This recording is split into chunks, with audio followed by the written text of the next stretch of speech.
is how my life started, on a high note. I was doing well at school and a lead singer in my church choir. I was a good girl until I fell. I fell pregnant. I had failed myself. I had failed my parents. I was only 15 years old, doing standard 8. Today's grade 10.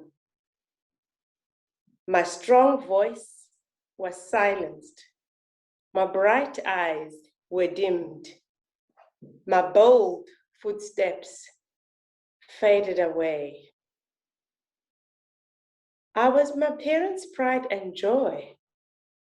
And now they had to deal with my double failure. Not only was I pregnant, but I also failed my school year. Mommy and daddy's little girl had let a banana slip into a fruit bowl, but now the banana was becoming a pineapple.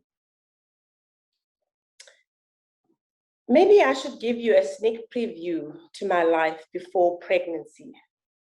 I was lively, outgoing.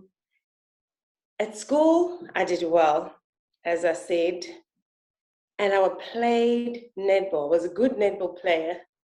On the netball courts, I was already battling a huge African heritage. And now there was also a bump in the front. I had failed dismally. My lively life came to a grinding halt.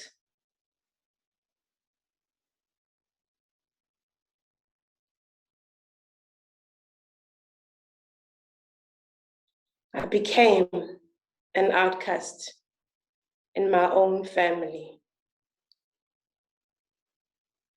The life that I used to know had turned sour. But here's the thing, little Missy was not an innocent bystander in this situation. Sex was not something that you could talk about with your parents, but a lot of us at school were having some. I was having some, but never thought I could get pregnant. There I was, pregnant. No one to look after me. My boyfriend left me. Thankfully, my aunt offered to look after my daughter so I could go back to school. Went back to school, but things had changed. I was a mother and needed to support my child. Somebody gave me 6 rand, which was a lot of money back then. I used that money to start a small business, selling chicken heads and feet, fed cook, fruit and vegetables. I started my day at 4 o'clock in the morning, getting the food ready, making my dad his morning coffee, getting ready, my daughter ready for my aunt to pick her up, and lastly, getting myself ready for school. I was a student, a mother turned entrepreneur. After school, I went to college and studied towards a teaching degree, diploma. I only went back home once a month to replenish my monthly supplies. It was at those moments that I was reminded that I was a mother. Today, I am a mother, a proud mother, still of that one girl. although the journey had not been easy for me, I remember the words of someone who once said, "It is not how hard you fall, but how well you rise after the fall." These words ring true to my story because I had fallen hard, but still I rise. After my pregnancy setback, I was able to finish school, went to college, studied further, and raised my daughter. Something that is not always possible for some women like me, like teenage mothers. I use my story to inspire other young women that find themselves in a similar position as me. Just to tell them that when you get yourself pregnant, there is life after pregnancy. You can still pursue your goals and become what you intended to be from the get-go. The three things that I took away from my story are: falling is part of life. I have learned that when I fall, I do not focus so much on the fall, but I brush myself, I get up and I brush myself and find a way to move forward. Oh, did I tell you that there were two of us when I fell, my boyfriend and I, but now I was alone.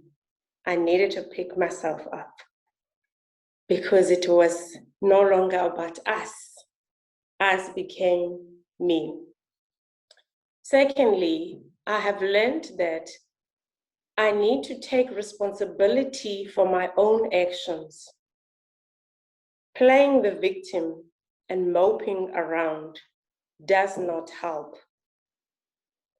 Taking responsibility means you take a step forward to where you want to be. And that is what I continue to do even today. The last thing that I've learned is that forgiveness is liberating.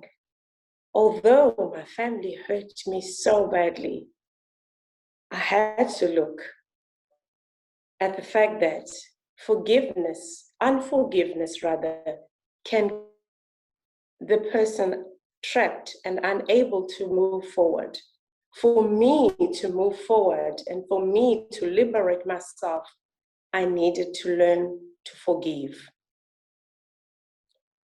The message that I teach to those that I interact with is that along the way, we encounter obstacles.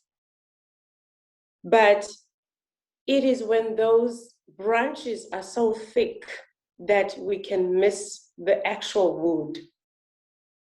I encourage them to press on and persevere.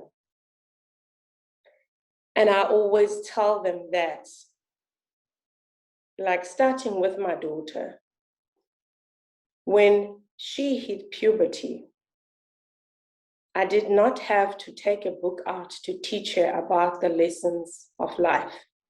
I told her, look at your mother, look at where we are today. You do not want to start your life off like that.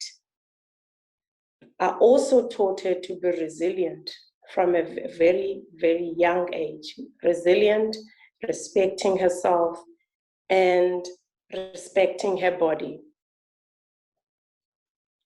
Now, my challenge to us is that you too can achieve great things in life, even if you encounter obstacles along the way.